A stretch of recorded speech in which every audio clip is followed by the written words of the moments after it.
Bismillahirrahmanirrahim. Assalamualaikum warahmatullahi wabarakatuh.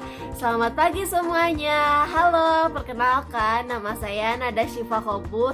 Saya berasal dari Universitas Muhammadiyah Kota Sukabumi. Hari ini kita akan belajar tema 4, subtema 4, pembelajaran 1. Nah, dengan judul hari ini yaitu kewajiban dan hakku sebagai warga negara.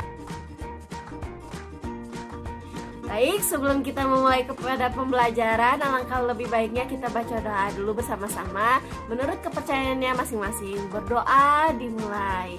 Semoga doa kalian hari ini bisa memperlancar kalian dalam pembelajaran hari ini ya. Amin.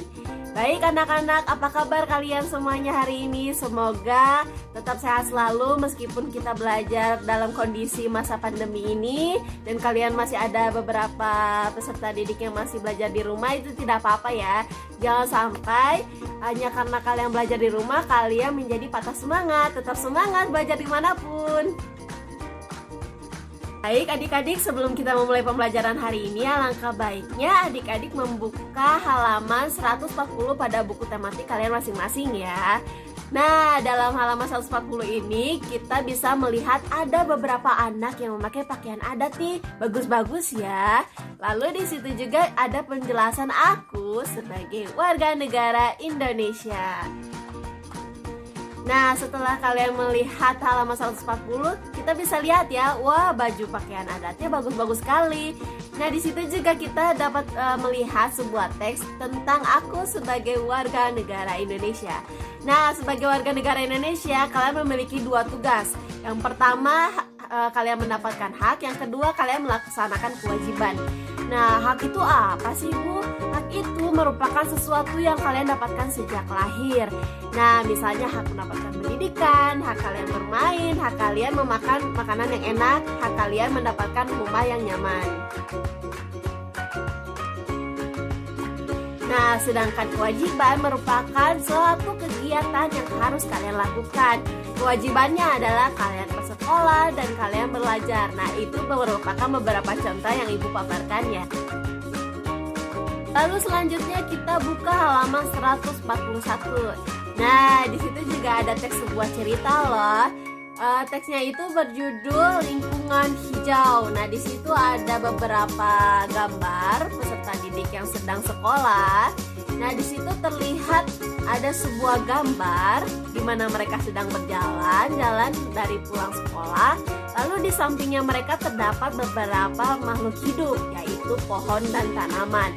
Nah, kalau kalian amati, di pohon itu ada suatu kejanggalan loh. Kira-kira apa ya?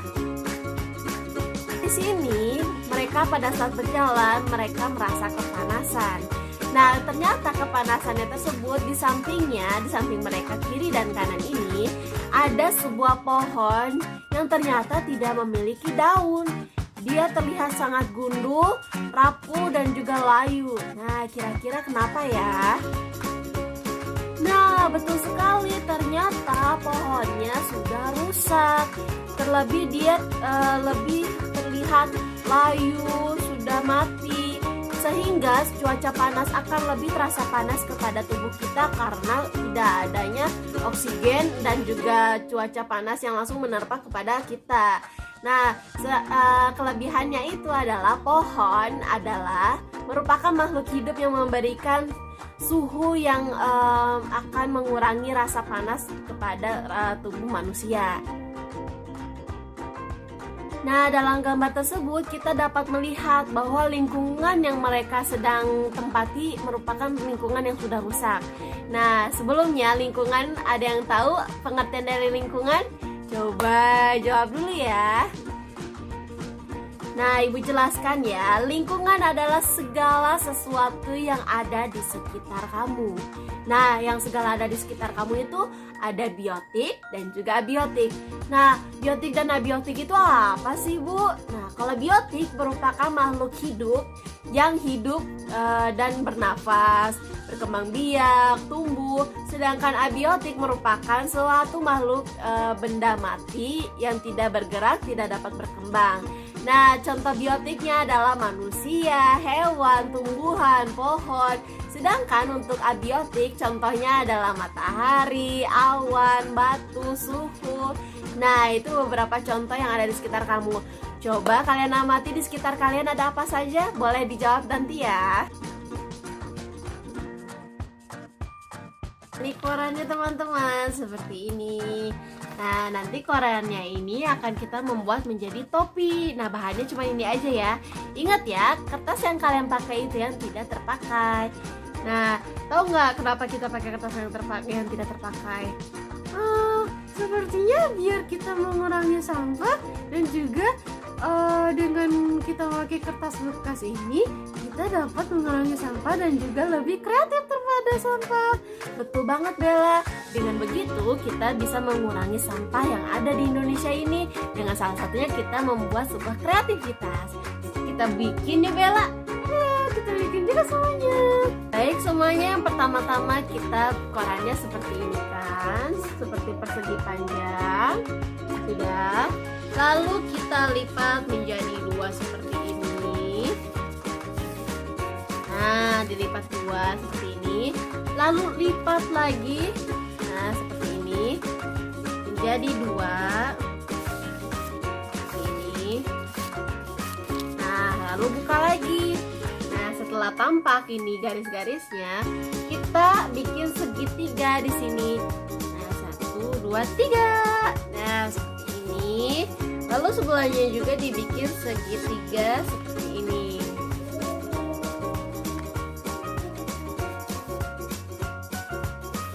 Nah, sudah. Kalau udah, kita buka ini dua seperti ini. Nah, yang atas diangkat dulu sedikit. Nah, segini saja di bawah ini ya, di bawah segitiganya. Lalu kita naikkan lagi sehingga menutupi segitiga ini. Tuh.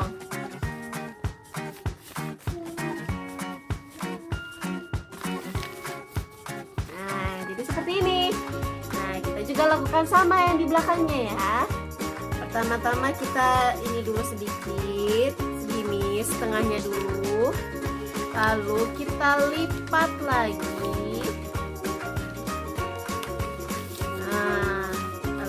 Tarik-tarik seperti ini aja biar dia merekat. 1, 2, 3. Wah, jadi topi. Coba ibu pakai dulu ya. Nah, seperti ini teman-teman topinya.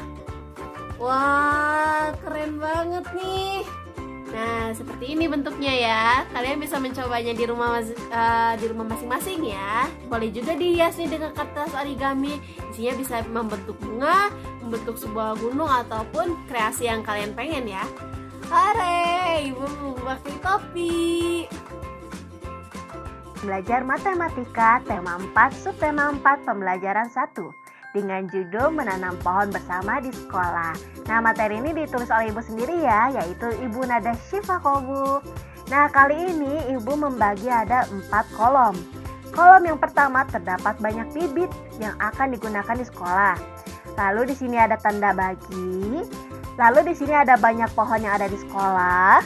Lalu yang terakhir tempat yang tersedia untuk menanam pohon. Nah, perkiraan di sini ternyata tempat yang tersedia untuk menanam pohon itu ada 10.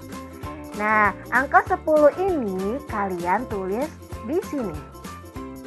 Nah, angka 10 ini akan kalian kalikan berapa nih kira-kira?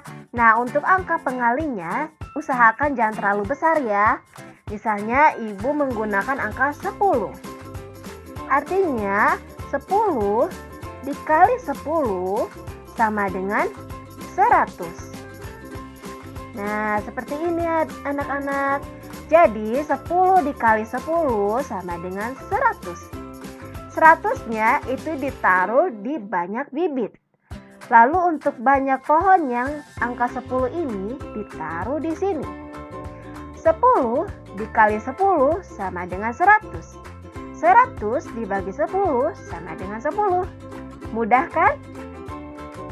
Sekian dari saya dan juga Bella. Terima kasih. Wassalamualaikum warahmatullahi wabarakatuh.